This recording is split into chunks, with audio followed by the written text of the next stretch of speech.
Winome TV. Sisi ni familia mpya.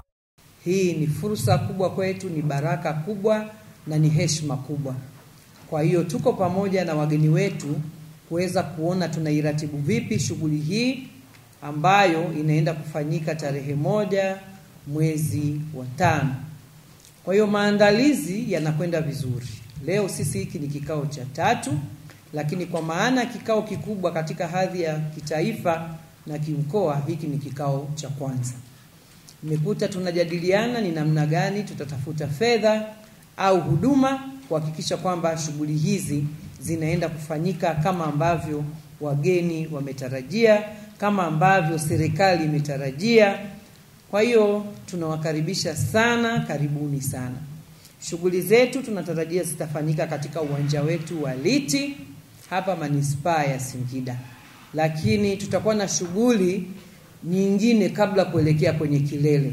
Tutakuwa na wiki kabla ya shughuli yenyewe tarehe 1, tutakuwa na wiki kama 2 kwa ajili ya michezo mbalimbali, mpira wa mikono, wa miguu, wa pete.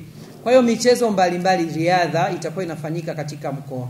Na tunategemea tutakuwa na watu takriban 2500 wakishiriki moja kwa moja kwenye michezo hiyo.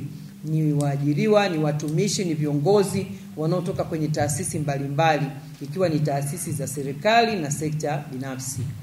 Lakini pia kusherehesha siku hizi katika mkoa wetu, tunatarajia pia kufanya utalii wa ndani. Tutakuwa na utalii wa barabarani au mnaita street tourism. Angalau wageni wetu wanapofika katika mkoa wetu wa Singida waweze kujua Singida tuna vivutio gani. Kwa hiyo sisi hii ni fursa tutaitumia, na wageni tutawapeleka katika maeneo ya vivutio kadri ambapo tutakuwa tumeratibu. Lakini tutakuwa na mashindano ya magari, tutakuwa na mashindano ya ngumi, lakini tutakuwa na usiku wa kuku, tunaita kuku festival. Kwamba Singida sisi ni wazalishaji mahiri na maarufu kwa kuku bora kabisa Afrika. Kwa hiyo tunategemea wageni wetu waje waone ndio waamini yale ambayo tunayasema.